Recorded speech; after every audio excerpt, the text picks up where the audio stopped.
Hey there, MindShift Thrivers. Rossana Novaes with MindShift Thrive Global Ministries podcast. Thank you for coming back on the show and visiting us for another amazing episode. We have the infamous Ladonna Roberts here in the house with us in our studios in Atlanta, Georgia.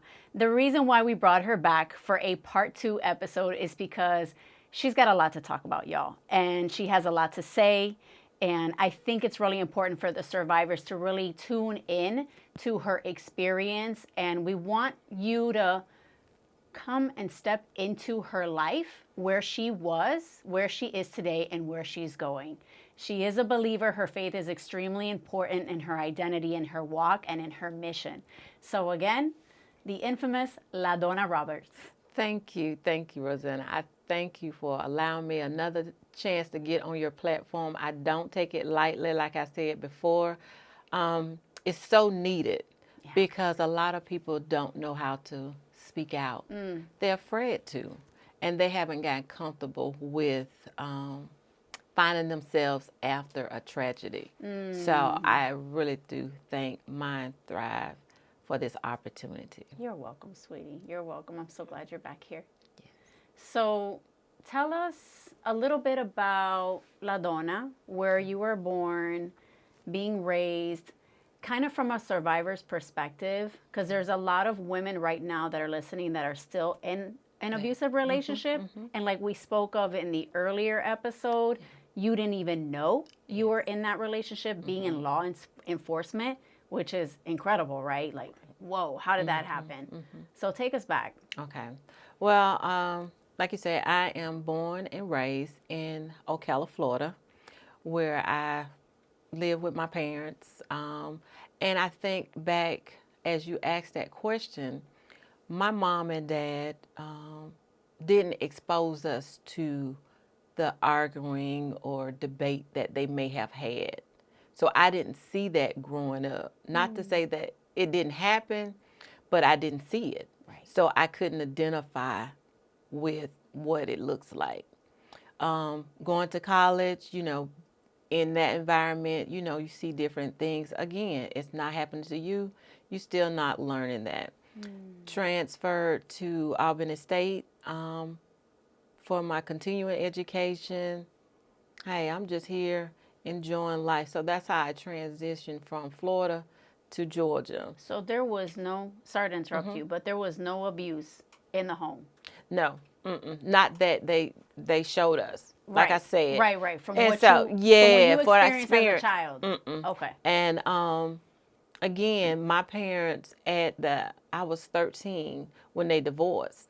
So, and I think I was that child that took it the hardest because, again, you just sitting to dinner tables, you were doing your homework, you got 2 parents, and then all of a sudden, what happened? You didn't see anything that happened, but again, that's when we were able to be children because they told us you stay in a child's place. Yeah.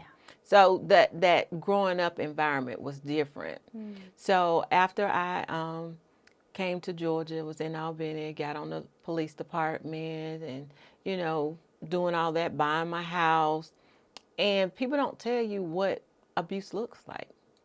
And I get the question all the time is, you don't look like you've been through anything. How? How I supposed to look? How do a victim look after she been victimized? Right. After she been shot? Right. After she done buried her 4-year-old son at the age 30? How? And it's sometimes, amazing to me when I try to explain because it's unimaginable, unexplainable. And then I catch myself trying to put it into words for people that still don't understand because, truthfully, I don't really understand. I just know he saved me. Amen. And I'm still here. Amen. And I like to tell people, just like doubt for Thomas, when he didn't believe, I have the marks in my hand where the bullet did. It was there. It was there. So, not having that violent upbringing, getting into my career, law enforcement, again, not knowing only what we could arrest for. Yeah. That's it. So if I did not, honestly, I didn't really know the true definition of what domestic violence was until after I was a victim and after my incident, my personal incident. I didn't know. So for the survivors that are tuning into this episode, if you catch us on several episodes prior, it is a part 1 that you don't want to miss because we go into the details of the accident, of the incident, the tragic event that happened in her life and the reason why she started Austin Tyler Foundation 20 years ago. So now we're getting into Ladonna's personal life and where she is as a woman, where she was before, how she sees herself now compared to how she used to see herself. So we're going into the person behind the foundation for this episode, just to let you know. So catch that one. Yeah. So, you know, I have always been that one, self-motivated, self-driven. I mean, I knew I was going to be a police officer as a young girl. Really? Watching Superwoman. You know, it was Superwoman? Yeah. So it was. She wasn't it was a police officer. No, but somehow but it was because just she was the like a related. vigilante. Exactly. Okay, I got you. So it was all of that. So getting my career, the degrees, buying my house, cars, all what America sees you as successful. That was my life. You know, enjoying life. Until I had my son in 2000, still making the sacrifice and switching. Career-wise, I have always excelled in my career in some form of law enforcement, or then I went to the state and I was doing fraud, waste, and abuse, working with the public assistance programs. Okay. So that was another tool that I had that I can assist my victims in because I had that background to say, hey, no, we need to apply for Medicaid, you need to file for food stamps, TANF, whatever resources are out resource. There. Yes. Yeah. So you knew it. I knew it. So that again, that's my background. Then working for DFAX call center for a year. So, you know, knowing the policy and all that stuff. So I moved my career up from law enforcement to investigator to team leads to managers to now I'm a director. So, yeah, I had plenty different roles as a woman, as a career person, but I have always been that people person. You know, I don't meet a stranger. I mean, young, I never did. Because I like that interaction and talking, you know, just like how we met, you know. It was instant. It was instant, like, bam, here we are. Yeah. So just that life and shifting. And after my incident, I didn't know that love was a possibility because I didn't know how to mend my heart back together. But I allowed God to mend it. And it is my Cinderella story because I tell him, I teach him all the time about this, and I'm going to make sure this is your current husband. Tell him that, you know, you worked so hard that you should have my last name, not me having your last name. Because I was broken. Yeah. You know, I had so many guards, I didn't trust. I didn't know how to. I didn't know how to do that. And then one day, you know, I just let it down. And he was like, and one thing, he wouldn't go nowhere. No matter what I did. Were you subconsciously kind of testing to see if this was going to last? No, I didn't. Okay. I was just like, okay. You're just going with the flow? I was just going with the flow. Okay. And was like, okay, maybe he'll leave, you know, because if you don't treat him right, you know, they'll find somewhere else. And so I was like, you know, I really didn't want, you know, it was just so much. So he had to deal with the aftermath of Yes. the healing, which healing takes time. Yes. And it's up and down. It's up and down. We got to tell the survivors that it's real and it's hard. It's not easy, but how I look today, yeah, this was a process. Yes. This was the 20-year process. Wow. And it's still a process. Still working through some things, because right? you have triggers, you have pop-ups, and that's what I was telling people as well. They was like, It's 20 years. And you still have? Absolutely. And I'm so glad that you say that unapologetically. Because that's never going to go away. It's You not don't gonna just go away. extract the memories out of your brain. You can't. They're in there. They're in there. We just got to work through them. You got to we work got to through 'em. mitigate it. We're Yes. aware that they're there. And then we just like approach somebody, be like, okay, this is happening. It's not about you. Yeah, We're but- working through it. I love you. I'm giving But- you a hug. But, I get and tomorrow, I don't know. Yeah. Next week, I don't know. whatever. It might be something. And I can remember when I would get on the train to drive to ride to work downtown, and it would be, I would have visions. Like if somebody else be on the train with their child, I have a vision of Austin. So these triggers showed up in array of things Moments. Yeah. Incidents. that you don't even think about. I mean, and not even knowing that I shun myself away from kids because I didn't want to deal with that at that time. It was just too much. Of course. And so that's, again, when you're talking about intervals of things that you have to deal with lifelong. Yeah. You know, again, it was like, how do you feel about your 20th? And I was just so grateful. That was the word that came to me. Was grateful because it could have been different. Yeah. It could have been a lot different. Whether been health issues, whether I just couldn't deal, like a mental issues. I mean, all of that, and not knowing how to process that. So that I had that foundation of belief in God because that was my upbringing. But then, you know, once you leave and go away, you know, things happens. Right. But having that foundation allowed me to know how to go back to my source. Got it. And that what has strengthened me to be this strong, independent victim that we can go. If it's just she and I, let's do it. Yeah. We got this. Yeah. However, it is still a continuing growth process, learning. You know, I learn from you. I learn from other survivors. I learn from other advocates.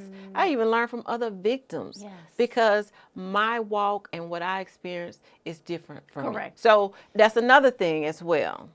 So let me ask you a question, because you did have that foundation of faith while you were growing up. Yes. Would you be able to offer some encouraging advice to those survivors that are like watching this podcast and they're like, I don't know about this whole God thing, this religious thing. It's not really a religious thing. You know, for us, it's a relationship with God. And that's another topic for when it needs to be. But what would you say to the survivor that doesn't have that kind of faith-based foundation growing up? Because you were able to tap into that, right? Yeah. And I would say the first thing is really knowing who you are. And I don't care who it is you salute to. You have to get in one. It's not a way around having that grounded and that foundation. But if you don't, seek self-awareness, because then you'll know how and what you are willing to give, to receive. And that will be the start of your foundation. Also, entrusting, even if it's just one person, entrusting in that one person to give you sound advice, to help you through that direction in which you want to go. Did you have a role model or a spiritual mother or a mentor? During this process? Yes. Girl, no. Wow. Yeah. Wow. Because my friends that was my support, which was still my friends that stood at my wedding, they thought they were just in my wedding, but they had purpose why I selected them to be in my wedding, because they seen me at my lowest. Yeah. And and this has prepared me for the death of my mom, my husband, my father, my immediate family, because I think as a mother, it's no other than your mother. and your parents. So I didn't, no one understood what I was. They were just there, which was excellent. Physically So, there. Right. Your physical needs were met. But they wasn't there to, hey, Ladonna, like we are walking people through the process. Right. Yeah. No one was there to walk me through the process. Now, my then boyfriend, now husband, he was there to pray and help assist me, and like, it's going to be all right, because it was days that I just cried. I told God, I ain't got no more tears. He's like, yes, you do. And he did. The tear ducts kept coming, stepped forming. Wow. That was with your husband. Yeah. Wow. So it's a process, but if you don't have that foundation, you're going to have something, your reason. You know, I want to get out of this. Your reason for your children, looking at your children, your reason for your sanity, your reason for your family. Anything, it's just gonna have to be that one thing that propels you to, you know, getting out of this situation, so that you can be able to stand upright. Yeah. Because you couldn't tell me that I wasn't that strong, black, independent woman. You know, I had what the world said. Not knowing that inner, that self-esteem. Yeah. Girl, she was real low. So it was a mask that I was covered up. I covered up. So let me ask you a question, because of self-esteem, since we already went through your childhood, you had a 2-parent household, you went to college, educated, professional. Did you feel secure in those things, but not within yourself? Absolutely. You know what? And I really can't, because I really can't pinpoint when the shift. That's what I'm trying to figure out. Yes, I really can't, because of the fact that I have always, you know, you just operate in your strength. Right. That's a really good point. Because everything was working out till it wasn't. So I had to do a timeline, and I started journaling and doing this timeline and shifted. And the shift came. I went back to when I was in that relationship with my son's father. And then it was just where we start changing and not knowing, subtle changes. Okay, I don't need to hang with the girls. Okay, I'll stay here. Or you coming over, you know, just subtle things. Right. But it wasn't nothing that was out of the ordinary that I knew until I went back, because I had to see, I had to do a timeline. What shifted? Because I had all this. I didn't depend on him for anything. And the sad, we didn't live together. We never lived together. He had his own place. I had my own place. So you have a different dynamics. Got it. When it comes, but looking at the mirror and seeing myself is like, okay, I have all this outer equipment, but I ain't have anything inner. Like in depth. In depth. In depth, yeah. So that, you know, could keep me going on and feel that. So I had to start from the ground up. Wow. My affirmations. You know, understand and identify, you are gorgeous. You know, I had to do that to resonate inside, because even when you get baptized, you going under the water, being cleansed, you coming out anew. I know. But you can't start on the outside. No. You got to work inside. Yeah. When we want to lose weight, it got to start inside mentally. Yeah. Before we can start physically doing the work. Correct. To do the job. That's great. That's great. Ooh, that was meaty, girl. A lot of meat and potatoes here. Yes. You ain't playing. I know. It's work. Let me tell you, Gary. Look, elbow grease. Elbow grease. It is work. It's work. And you have to want to do it. Yeah.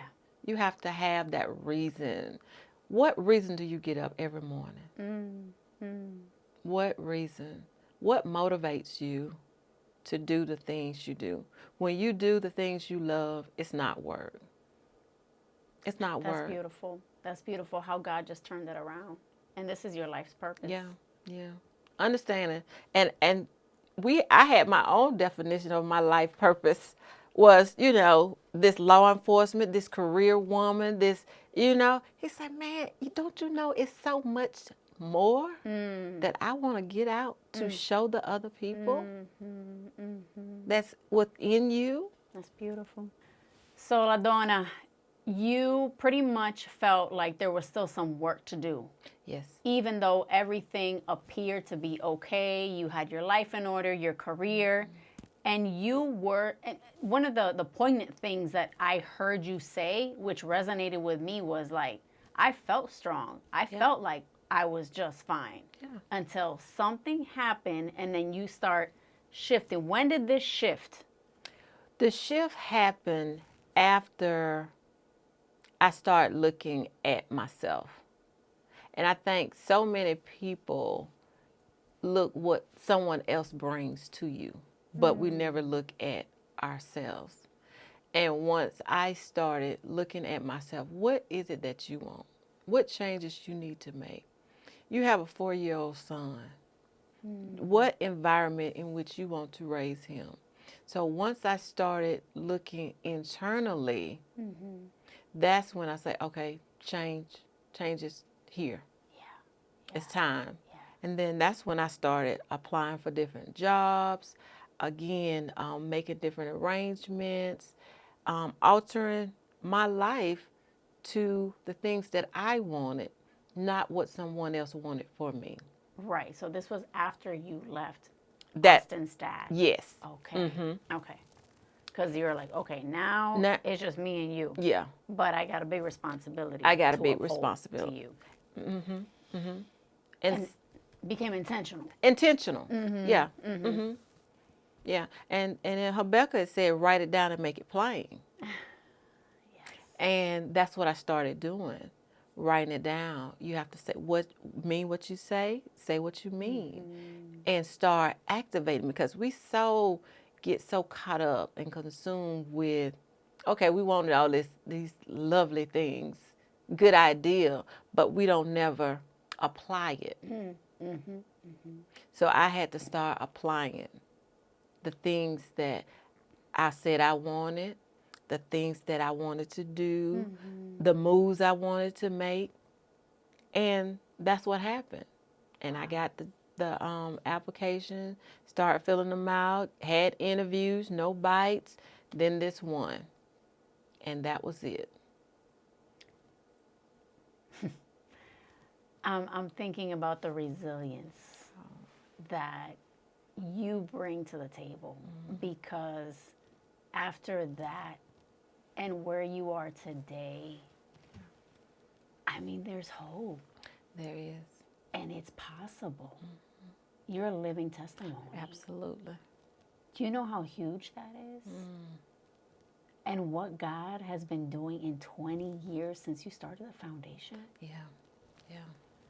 So at this stage of your life, how do you see yourself? Because you mentioned that the number one thing for you was how I see myself, my self-worth, especially for those ladies that aren't in the faith and they don't see a higher power and how it's connected to their identity formation. How do you see yourself now, after 20 years?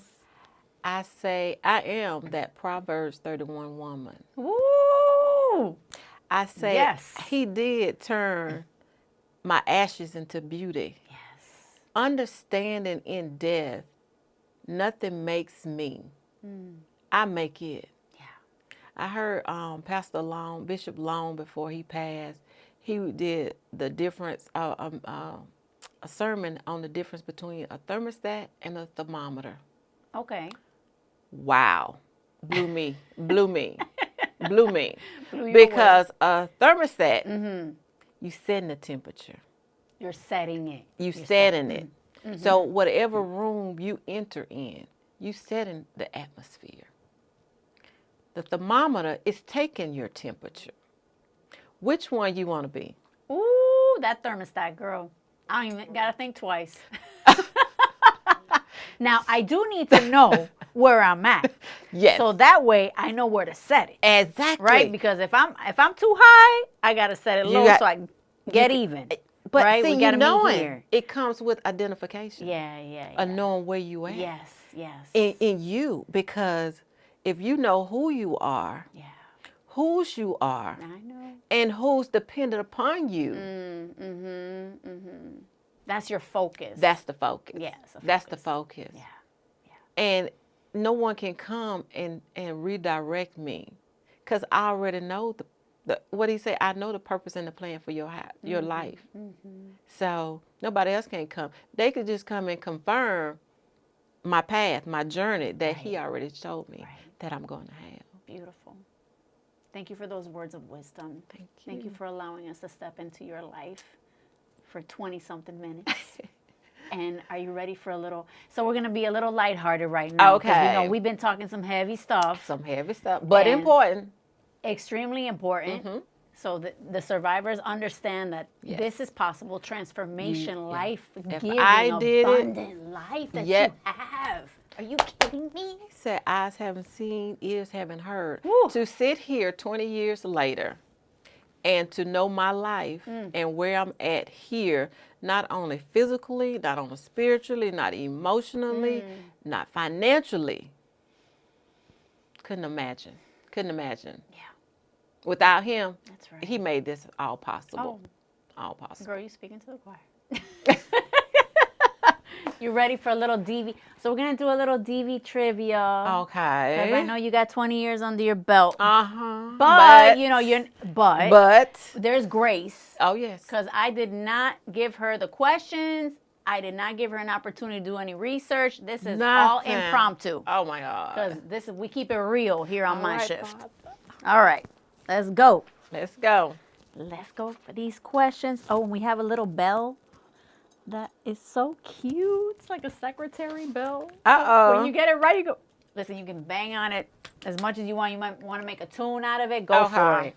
Okay? Okay. So first question. I'm going to have a little gift for you later. Okay. Whether you get it right or not, you're still getting that gift. Pressure. So first question. According to the World Population Review, which U.S. state ranks the highest in domestic violence cases? So this is a picture. I don't know if it's a state or not, or if it's even the United States. But does this look like a United States state? It does not. And I know that Georgia is number 3 on the list. Okay. I get. Okay. I'm glad you know. Listen, everyone. Georgia's number 3. Georgia number 3. So this is Moscow, Russia. Okay. You know, obviously I'm going to give you grace. So the choices are going to be kind of funny. Okay. No, it's not Moscow. All right. Then there's this one. What's this? What is this one? That's a picture of a what? A turkey. Right. So it's a turkey. Turkey country. So it's obviously not this one either, right? See, I'm helping you out. It's Oh. super easy. I didn't know where it was going. Okay, this one's obvious. Miami. Florida. Florida. Miami, Florida. And last but not least, could it be this state, Oklahoma, at 49.1%? Oklahoma It's at 49. Yes. Oh, wow. Isn't that crazy? That's crazy. Yes. That is really highest. crazy. That is the highest. And that was the World Population Review. So the lowest, because of course we're curious about the lowest, is North Dakota at 29.7%. Wow. I would have never thought Oklahoma. Yeah, me neither. But again, what it looks like. That's we box everything in our brains. We have to open our minds. Yes, just leave the possibilities open because we think we know when we really don't. We really don't. Okay, you ready, Ladonna? I'm ready. For question number 2. Okay. All right. This one comes from A Year of Impact 2020. It's a report that the National Domestic Violence Hotline came up with. All right. Okay. And since 2015, our contact volume has increased by how much? Okay, it's 2020. Was it 4.6%, 46%, negative, it actually dropped, Not or 14.6?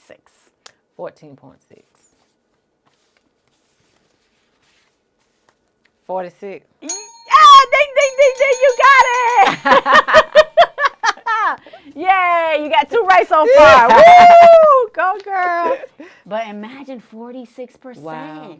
That's a huge jump. You Yes, see, yeah. you see why I know for sure it's not 1 out of 4 or 1 out of 3, because No. you have different places that say 1 out of 4, 1 out of 3. Yeah. It's like, for me, it's so much higher. It's so much higher. But again, when you're talking about the CDC and you're talking about which this CDC captures the United States statistics, but who's reporting? In the world, And in around the the world. Yeah. Yeah, and who's overseeing the reporting? Absolutely. Right, because there's politics involved, too. Absolutely. And you know a lot, well, let me not get into Yeah, it. it's Let's a lot. Let's just continue Let's with this continue game. the game. Question number 3. According to the National Coalition Against Domestic Violence, how many people per minute are physically abused in the United States? Is it 1 per minute in the U.S.? Is it 20 per minute that are physically abused in the United States? Or is it 5? 20. 20. Ding, ding, ding, ding. Yes, good Because job. every 9 seconds, a woman is being abused. That's right. I just read that statistic. Yep. I was like, 9 seconds. Every 9 seconds. Look, we've been at 20-some minutes. So, I know. Yeah. I know. You're right. so yeah, it's reoccurring. But we're making a change. We're making a difference. We are. And the we change are. start with us. With us, absolutely. Thank you, Lord Jesus. Okay. All right, last question, girl. I got it right this time. Okay. How many phone calls a day are made to our U.S. DV hotlines? Is it 20,000 calls a day throughout the U.S.? Is it 5,000, 1,000, or 30 calls? 20,000. Yes. 20. 20,000. Woo! You did it! You did Yes, it! You did yes. it! Thank you! I got a little gift for you. MindShift is going to hook it up. Okay, so this is for you for taking the time, being out here, and appreciate all you do, again, in the community and for the survivors, for the victims. Yes, yes. Yeah. Keep pressing on. God is good. Continue blessing your ministry as he has so Yes. far. Another 20 years, girl. Another 20. Yes. Thank Can you. I get a hug? Absolutely. Oh, I appreciate you, hon. It's a pleasure. Love you. Survivors, another incredible episode. Thank you, Ladonna Roberts Thank from Austin you. Tyler Foundation. You can check her out at austintylerfoundation.org. Support the cause. It's incredible the work that she's doing in the community. Hands down, we need more people like Ladonna. So don't forget to give. That way she keeps running her ministry and she keeps helping even more people than she's helping. So survivors, I love you. Stay safe. God bless you. And until next time, keep on thriving. Mwah!